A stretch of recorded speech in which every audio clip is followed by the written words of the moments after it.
Hola, bienvenidos a esta explicación de hoy. A mediados del siglo XX, el mapa global se redibujó por completo, literalmente en un abrir y cerrar de ojos. Vamos a desgranar este colapso masivo que acabó de golpe con la era de los grandes imperios europeos y dio a luz a lo que hoy llamamos el Tercer Mundo.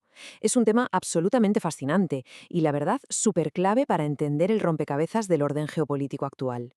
Para entrar en materia, la gran pregunta es, ¿cómo es posible que un colapso tan increíblemente rápido sucediera con imperios que parecían inmortales?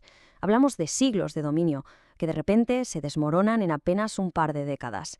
Esto sentó las bases para todo lo que vamos a ver ahora. Nuestra hoja de ruta de hoy incluye 5 puntos clave: el fin de los imperios, las causas de la descolonización, los distintos caminos hacia la independencia, qué es exactamente el Tercer Mundo y, para cerrar, el legado del neocolonialismo. Punto número 1. El fin de los imperios, el colapso del dominio global europeo. A ver, si nos situamos a principios del siglo XXI, gran parte de África y Asia estaban bajo el control absoluto de las potencias europeas. Parecía un sistema de hierro, inquebrantable, como un gran mito de omnipotencia europea que nadie podía tocar. Pero claro, esto no surgió de la nada. Eventos anteriores, como la independencia de Estados Unidos en 1776 y todas las emancipaciones latinoamericanas, ya habían plantado unas semillas ideológicas súper importantes. Básicamente demostraron que ese mito de la omnipotencia europea se podía hacer añicos, y esa idea se extendió como la pólvora, acabando por amenazar a los imperios a nivel global. Pasamos al punto 2. Causas de la descolonización, los catalizadores de la independencia global. Las piezas del dominó estaban a punto de caer a mediados de siglo, pero hacía falta un empujón definitivo para desatar todo este cambio monumental. Y aquí es donde se forma la tormenta perfecta. Por un lado, la Segunda Guerra Mundial dejó a potencias como el Reino Unido y Francia totalmente exhaustas. Además, pensemos en los soldados de las colonias que lucharon por la libertad frente al totalitarismo en Europa. Lógicamente exigieron esa misma libertad al volver a casa. Si a eso le sumamos la creación de la ONU en el 45 con su principio de autodeterminación y el papel clave de las pequeñas élites locales educadas que volvían para liderar estos movimientos, bueno, la mecha ya estaba encendida.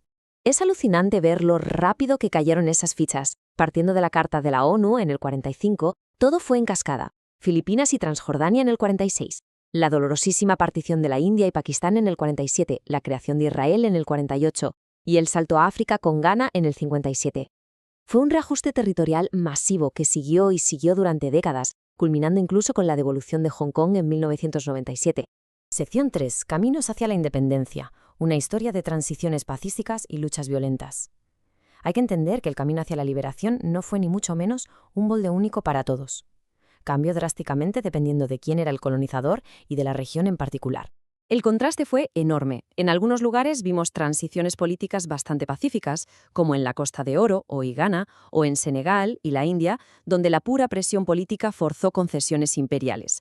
Pero por otro lado, cuando los imperios se negaron en rotundo a soltar las riendas, estallaron levantamientos muy violentos. Hablamos de la rebelión Mau Mau en Kenia o las trágicas y larguísimas guerras de liberación en Argelia y Vietnam. Y de fondo, como no, el gigantesco tablero de la Guerra Fría. De forma puramente estratégica, las dos superpotencias apoyaron la emancipación. Pero seamos sinceros, no por altruismo. Tanto Estados Unidos como la Unión Soviética impulsaban la independencia básicamente para pescar a estos nuevos estados e incorporarlos a sus propios bloques ideológicos. Pero claro, construir un país es mucho más que trazar nuevas fronteras en un mapa. Necesitas una identidad. Movimientos como la negritud allá por 1939 fueron fundamentales. Surgieron para reivindicar la cultura propia frente a esa humillación y asimilación colonial, reconstruyendo el orgullo local. Era un paso indispensable para sanar la herida psicológica antes de levantar una nueva nación. Aunque ojo, porque dentro de esto había debates intelectuales fascinantes. Por ejemplo, el premio Nobel nigeriano Wole Soyinka tenía una visión súper distinta. Él decía, un tigre no proclama su tigritud, salta sobre su presa. Básicamente argumentaba que la liberación necesitaba acción directa sobre el terreno, ensuciarse las manos, no solo hacer proclamaciones culturales. Ambos puntos de vista, eso sí, alimentaron con fuerza el espíritu anticolonial. Vamos con la sección 4. ¿Qué es el Tercer Mundo? Definiendo a las naciones recién independizadas. Con la aparición de tantas naciones nuevas de golpe, el mundo necesitaba una nueva etiqueta para catalogarlas. La clave de todo esto es recordar que el término tercer mundo nació para describir simplemente a los países que no encajaban ni en el primer mundo capitalista de Estados Unidos ni en el segundo mundo comunista de la Unión Soviética. Eran países intentando abrirse camino hacia el desarrollo con unas tasas de pobreza brutales. Hoy en día, como sabemos, solemos usar sur global o países en vías de desarrollo para evitar que suene, un poco paternalista. Y así llegamos al punto 5. El legado del neocolonialismo, las perdurables consecuencias socioeconómicas. Y es que aquí viene el gran problema de toda esta historia. Conseguir la independencia, tener por fin un himno y una bandera propia, lamentablemente no garantizaba poder mantener a flote la economía. Pensemos primero en las fronteras artificiales. Los imperios europeos cogieron un mapa, trazaron líneas rectas y se olvidaron por completo de la demografía, de las etnias o de las religiones de la gente que vivía allí. ¿El resultado? Divisiones violentas y tragedias enormes que siguen hasta hoy. La partición de la India y Pakistán, conflictos enquistados en el África subsahariana o el interminable conflicto árabe-israelí en Oriente Medio. Es una sombra muy, muy alargada. Aparte de esa inestabilidad, se creó una trampa económica de manual, lo que llamamos neocolonialismo.